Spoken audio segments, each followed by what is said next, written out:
Aujourd'hui, je vais vous parler de l'autorité et de la puissance. Et en texte grec, en mot grec, c'est exousia et dynamis. Autorité, exousia et puissance, dynamis. Et c'est Dieu qui est la source de l'autorité et de la puissance. C'est Dieu. Et donc c'est important de bien comprendre que tout ça vient d'une seule source. Et dans la Bible, il y a un principe d'autorité qui se décline, j'allais dire, qui se propage. Tout vient d'une seule source, de Dieu. Et la parole de Dieu aussi, qui vient de Dieu, a une autorité aussi sur nos vies, sur la façon dont l'Église s'organise et sur la révélation de ce qu'est Dieu, de ce que nous sommes. Hein, la Bible a une autorité. Alors, je vous invite à ouvrir votre Bible dans Luc chapitre 9, versets 1 et 2. Luc 9, 1 et 2. Alors je lis, « Jésus ayant assemblé les 12, leur donna force et pouvoir. » Et le terme pouvoir ici, c'est exousia, ou autorité. Sur tous les démons, avec la puissance de guérir les maladies. Et puissance ici, c'est dynamis. La puissance, hein, l'autorité et la puissance. De guérir les maladies, il les envoya prêcher le royaume de Dieu et guérir les malades. Donc dans ce passage-là, vous avez à la fois l'autorité et la puissance. Et dans un autre passage aussi, dans Luc chapitre 10, versets 17 et 18, les 70 revinrent avec joie, disant, « Seigneur, les démons même nous sont soumis en ton nom. » Jésus leur dit, « Je voyais Satan tomber du ciel comme un éclair. Voici, je vous ai donné le pouvoir, exousia, autorité, de marcher sur les serpents et les scorpions et sur toute la puissance dynamis de l'ennemi, et rien ne pourra vous nuire. » Et tout ça, ça vient de Dieu. Dans ces deux versets, nous voyons l'autorité couplée avec la puissance. L'autorité d'une part et la puissance d'autre part. Autorité. Dans l'autorité, il y a une idée de droit, une idée de l'égalité, de légitimité. Hein, le principe de l'autorité est dans la Bible. Hein, je vous ai dit ça tout à l'heure, qu'il y a un principe d'autorité et au sommet, Dieu se trouve. Il a toute l'autorité. Dieu est juste. Dieu est un juge. Dieu déclare. Tout vient de Dieu. Il a toute l'autorité. C'est au sommet. Alors, on peut lire ça dans 1 Corinthiens chapitre 15, verset 23. 1 Corinthiens 15, 23.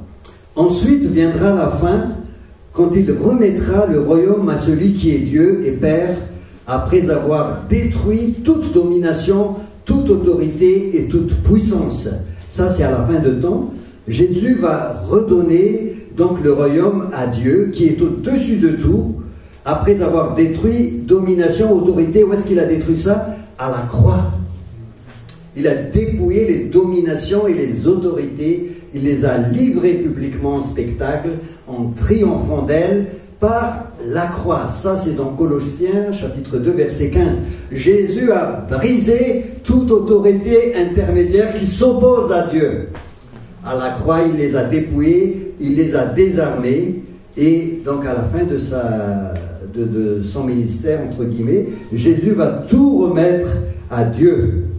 Et dans 1 Corinthiens, chapitre 11, verset 3, c'est écrit, « Je veux cependant que vous sachiez que Christ est le chef de tout homme, que l'homme est le chef de la femme et que Dieu est le chef de Christ. » Alors, c'est un verset qui a des conséquences d'impact un peu plus grand. On ne va pas regarder cela, mais je veux juste attirer votre attention sur Dieu est le chef de Christ. Et Christ est le chef de tout homme. Et l'homme est le chef de la femme. Donc vous voyez qu'il y a une autorité qui descend. Et l'autorité, la source, c'est Dieu, le Père. Dieu donne tout pouvoir à Jésus. Hein, vous connaissez ce passage. Hein? Jésus dit dans Matthieu chapitre 28, verset 19, « Tout pouvoir m'a été donné dans les cieux et sur la terre. » C'est Dieu qui donne à Jésus tout pouvoir. Et Jésus dit aux disciples, « Comme le Père m'a envoyé, je vous envoie aussi. » Vous voyez, ça décline. Hein? Donc Dieu donne tout pouvoir à Jésus, Jésus donne tout pouvoir aux disciples. Comme le Père m'a envoyé, je vous envoie, et tout ça vient de cette autorité. La source vient du pouvoir de Dieu. Et là, vous savez que ça descend et ça arrive jusqu'à vous. Mais la source, elle vient du très haut, du sommet, de Dieu lui-même. C'est le même marteau qui frappe. Hein, c'est un terme, là c'est un terme juridique en fait. Hein. C'est Odilon Barrot qui était le président du Conseil en France, hein, au 19e siècle, qui disait que la déconcentration, en fait, la déconcentration c'est un pouvoir qui descend d'en haut et qui arrive jusqu'en bas, mais c'est le même marteau qui frappe. Et ces termes-là, c'est utilisé dans le droit administratif, le même marteau frappe et arrive. Hein, ça part du ministre et ça arrive jusqu'au préfet, ça arrive au niveau le plus bas. En France, il y a 4 niveaux d'administration. Hein, donc ça arrive jusqu'en bas, mais c'est le même autorité qui frappe. La même source. Jésus délègue l'autorité jusqu'aux disciples, mais ça vient du très haut. Alléluia. Tout pouvoir m'a été donné dans le ciel et sur la terre. Ça, c'est l'autorité. Allez, faites de toutes les nations des disciples. Waouh, est-ce que vous vous rendez compte? Est-ce que vous vous rendez compte de l'autorité que Dieu donne au travers de Jésus? Comme le Père m'a envoyé, je vous envoie aussi. Donc, dans cette idée-là, dans Matthieu chapitre 28, verset 19, il y a cette idée de mandat. Hein, mandat. L'autorité envoie quelqu'un pour faire une mission et ça, c'est son mandat. Quand vous êtes mandaté pour faire quelque chose, vous avez l'autorité de celui qui vous envoie. Amen. Hein? Et dans Marc chapitre 16, verset 17, « Voici les miracles qui accompagneront ceux qui auront cru. En mon nom, ils imposeront les mains aux malades et les malades seront guéris. Au nom de Jésus. » Vous êtes mandaté pour imposer les noms. Ça, c'est le mandat et l'autorité accompagne le mandat. Amen. Et l'autorité vient de Dieu. Et les signes seront faits en mon nom. Alors, maintenant, je vais vous poser une question. Je vais vous, je vais vous suggérer d'expérimenter quelque chose. Tiens, quelques personnes d'ici vont aller donc au carrefour là-bas, hein, comme ça, habillés comme vous êtes, et vous allez régler la circulation. Hein. Là, il y a des voitures, il y a des camions, 5 tonnes qui arrivent là. Vous allez lever votre main, hein, et vous allez essayer de dire, là, la voiture qui arrive, là, tu t'arrêtes, et c'est celle-là qui part. Qu'est-ce qui se passe? Est-ce que vous allez être écrasé? Tout de suite, hein? On va appeler l'ambulance. Alors, si maintenant, hein, vous êtes embauché dans la police donc, de Boulogne, hein, on vous donne l'attestation que vous avez le mandat de gérer la circulation, on vous donne la casquette, hein, le chapeau, hein, on vous donne le bâton blanc, l'uniforme, et vous y allez, vous vous mettez au carrefour et vous levez vos mains. Est-ce que les voitures vont s'arrêter? Les voitures vont s'arrêter parce que vous avez le mandat et vous avez l'autorité qui va avec. Et au nom de la police de Boulogne, du ministère de l'Intérieur, vous arrêtez la voiture et la voiture s'arrête. Et si jamais il y a un fou, hein, si jamais il y a un fou qui fonce vers vous et vous écrase, est-ce que vous êtes écrasé? Bien sûr. Hein, vous allez à l'hôpital, hein, même si vous avez l'autorité. Vous êtes bien d'accord avec moi? Parce que l'autorité n'a pas de puissance. L'autorité, c'est juste un mandat, hein, qui vous donne cette capacité juridique de faire appliquer la loi. Mais ça ne veut pas dire que vous avez la toute puissance. Si jamais le gars il fait le malin, Il y a bien évidemment la puissance de l'armée française qui est derrière, de la gendarmerie, de la police, qui vient vers lui, qui va le poursuivre. Mais vous allez quand même aller à l'hôpital. Parce que vous n'avez pas la puissance, vous avez l'autorité. Hein, c'est comme un père aussi, un père de famille, qui voit ses enfants grandir. Le père, il a l'autorité, bien évidemment. Hein, quand il va dire « tu ne fais pas ceci », l'enfant va obéir. Mais à un certain moment, l'enfant va grandir, il devient très fort, musclé, et quand il n'a plus envie d'obéir à son père, il va dire non. Et quand il y a un problème, un conflit entre les deux, ça arrive qu'un enfant utilise la force. Moi, j'ai déjà entendu. Hein, le papa, même s'il a l'autorité, il va subir la force de petit. Il n'a pas la puissance. Donc, il faut la puissance. L'autorité est importante, mais il faut la puissance, et c'est pour ça que Jésus met les deux ensemble. Exousia et dynamis. Nous avons l'autorité, et nous avons besoin de la puissance aussi. Amen. La puissance, c'est là qu'il y a la force. Et la relation entre les deux, l'autorité a besoin de la puissance. Hein, donc dans cet exemple, si vous allez au carrefour, donc vous avez besoin aussi de la puissance, sinon ça va mal se terminer. La puissance aussi a besoin de l'autorité. Parce que quelqu'un qui est très fort, mais qui n'est pas mandaté pour faire la chose, ça ne marche pas. Il est dans l'illégalité. Il n'est pas mandaté, il n'a pas l'autorité qui descend de l'autorité suprême. Hein, dans un pays, c'est l'État.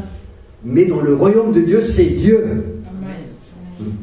Et donc la force sans la légalité, c'est un petit peu comme les gens qui essaient de faire justice.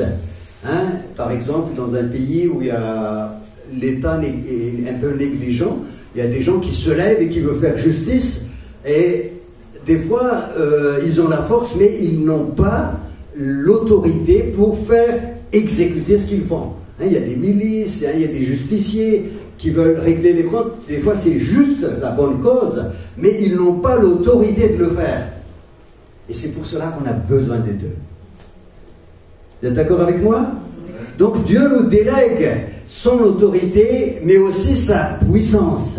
Voici, je vous ai donné le pouvoir, autorité, de marcher sur les serpents et les scorpions, et sur toute la puissance de l'ennemi dynamis. Et rien ne pourra vous nuire. Autorité et puissance vont ensemble, et Jésus nous les donne. Alléluia. Nous avons l'autorité de Dieu, et nous avons la puissance du Saint-Esprit. Alors, est-ce que vous avez encore peur? Non. Et ça vient de très haut. Et moi, je vous dis ça, mes frères et sœurs, parce que beaucoup de chrétiens ont peur. Et je vous dis la vérité. Nous avons l'autorité et nous avons la puissance. Ça ne veut pas dire qu'il faut l'utiliser n'importe quoi. Comment? Hein, comme ces deux disciples qui ont voulu jeter le feu sur la ville de Samarie, parce que la ville de Samarie n'a pas voulu accueillir Jésus. Et ils ont posé la question à Jésus, c'est dans les évangiles, est-ce que tu veux qu'on jette le feu? Jésus a dit, vous ne savez pas ce que vous faites. Donc il faut être aussi conduit par l'Esprit de Dieu. Mais nous avons l'autorité et la puissance. Jésus nous donne les deux et nous donne son nom. Hein, c'est en son nom que nous allons faire les choses. L'autorité donne toujours un mandat comme une mission. Hein, c'est ce que je vous ai dit tout à l'heure. Et le mandat, c'est quoi? Le mandat, je vous donne une définition. C'est l'acte par lequel une personne, on appelle ça mandant, donne à une autre, on appelle ça mandataire, le pouvoir de faire quelque chose en son nom. C'est au nom de Jésus que nous faisons les choses. Et nous sommes des mandataires. Et Jésus nous mandate. Et c'est son nom, l'autorité de son nom, que nous utilisons. Ça, c'est du droit. L'autorité de son nom. Et l'ennemi est légaliste. Satan est légaliste, il sait très bien. Et quand tu viens vers lui, tu dis, au nom de Jésus, je prends l'autorité sur toi. Amen. Ça veut dire que c'est Dieu lui-même qui me donne l'autorité, et c'est l'autorité de Jésus que j'utilise. Et la puissance de Jésus aussi vient avec son autorité. C'est couplé, toujours. Vous recevrez une puissance, le Saint-Esprit, survenant sur vous, et vous serez mes témoins. Est-ce que vous avez encore peur? Moi, je vais enlever la peur. Il faut connaître la parole de Dieu. Il y a beaucoup de chrétiens qui disent, quand ils prient, ils disent, Seigneur, Seigneur, chasse les démons, chasse les démons. Jésus a dit, je te donne l'autorité. Tu es mandaté. Donc, ne me demande pas de faire ce que tu dois faire avec le mandat que je te donne. Waouh! Il faut que tout mensonge de l'ennemi parte maintenant. Tu as l'autorité, tu es mandaté, tu as la puissance, tu as la compassion du Seigneur aussi. Amen. C'est important donc, quand l'ennemi pointe son bout du nez, prends l'autorité. C'est un menteur, il va vous dire que c'est pas vrai, il faut prier Jésus. Jésus a dit, je t'ai déjà donné l'autorité et le pouvoir et la puissance. Tu es mandaté. Comme le Père m'a envoyé, je t'envoie aussi. Comment le Père a envoyé Jésus? Ben, il lui a donné toute autorité. Amen. Et c'est comme ça aussi qu'il nous envoie. Donc, n'aie aucune crainte, n'aie aucune peur. Waouh! Agir au nom de Jésus, c'est-à-dire utiliser le nom de Jésus. À quel niveau vous placez l'autorité de Jésus? Parce que je disais tout à l'heure, il y a comme des niveaux d'autorité. L'autorité de Jésus, on va le lire dans Éphésiens chapitre 1, verset 20. Et quelle est envers nous qui croyons l'infinie grandeur de sa puissance, se manifestant avec l'efficacité par la vertu de sa force, il l'a déployé en le ressuscitant des morts et en le faisant asseoir à sa droite dans les lieux célestes, au-dessus de toute domination, de toute autorité. Voilà, le mot autorité. Jésus a été placé au-dessus de toute domination, de toute autorité, de toute dignité, de tout nom qui peut se nommer non seulement dans ce siècle présent, mais dans les siècles à venir. Le nom de Jésus est au-dessus de tout ce que vous pouvez penser. Waouh! Au-dessus de toute autorité, de toute domination, de tout nom qui peut se prononcer ici, mais dans les siècles à venir aussi. Il n'y a pas de nom au-dessus de Jésus. Amen. C'est ça notre Jésus. Ah, il faut le réaliser. Et là, l'apôtre Paul, il demande à Dieu de donner à ses Éphésiens un esprit de sagesse et de révélation. Ça, c'est au verset 17. Afin que vous sachiez quelle est l'espérance qui s'attache à votre appel. Ça, c'est la première chose. Quel est l'héritage que vous avez? Et ça, c'est la deuxième chose. Et la troisième, quelle est la puissance? Et dans ce verset-là, au verset 21, au-dessus de toute domination et de toute autorité, et de toute puissance, et les deux sont couplés. Autorité et puissance, de toute dignité, de tout nom qui peut se nommer, non seulement dans le siècle présent, mais encore dans le siècle à venir. Jésus a été placé au-dessus de tout ça, et il te donne l'autorité. Waouh! Il a mis tout sous ses pieds, au verset 22. Il a tout mis sous ses pieds. Et il l'a donné pour chef suprême à l'Église. Vous êtes le corps de Christ? Amen. Hein? Jésus est la tête. On est bien d'accord? Nous sommes le corps. Le pied de Jésus est là. Nous faisons partie du corps. Le pied est là. Et donc toute domination, toute autorité, c'est en dessous de ses pieds. Il les a mis tous sous ses pieds. Le corps que vous êtes est au-dessus des pieds. Donc les dominations, quand ça s'appelle Satan, Lucifer, il est en dessous. Amen. Sous les pieds de Jésus, parce que vous êtes le corps. Waouh! N'ayez aucune crainte, aucune peur. Tu fais partie du corps de Christ, et les pieds de Jésus, c'est son corps aussi. Et tout se trouve en dessus. Le diable est au pied du corps de Christ, de toi et de moi. Amen. Amen. Ça, c'est dans Éphésiens chapitre 1er, versets 19 et 23. que j'ai lu tout à l'heure, mais maintenant je vais insister sur la puissance. Et quelle est envers nous qui croyons l'infinie grandeur de sa puissance, se manifester avec efficacité par la vertu de sa force, il l'a déployé en Christ en le ressuscitant des morts, en le faisant asseoir à sa droite dans les lieux célestes. C'est la puissance de résurrection. Amen. Est-ce qu'il y a une puissance plus forte que la résurrection? La résurrection lève les morts. Amen. Puissance de résurrection. Vous recevrez une puissance. Le Saint-Esprit survenant sur vous, et vous serez des témoins. La puissance que Dieu nous donne, c'est une puissance qui ressuscite les morts, les morts spirituelles. Il passe de la mort à la vie, du royaume des ténèbres au royaume de son Fils bien-aimé. Amen. C'est ça la puissance de résurrection. Et c'est cette autorité-là. Quand tu prêches la parole de Dieu, tout à l'heure, quand on a prêché la parole de Dieu, je voyais dans les yeux du gars, je voyais dans ses yeux comme il était enfermé dans une espèce de mort. Et quand on a commencé à prier pour lui, il est passé de l'autre côté dans la vie. Amen. C'est cette puissance de déplacer les gens de la mort à la vie. Et c'est cette puissance de résurrection qui est en toi.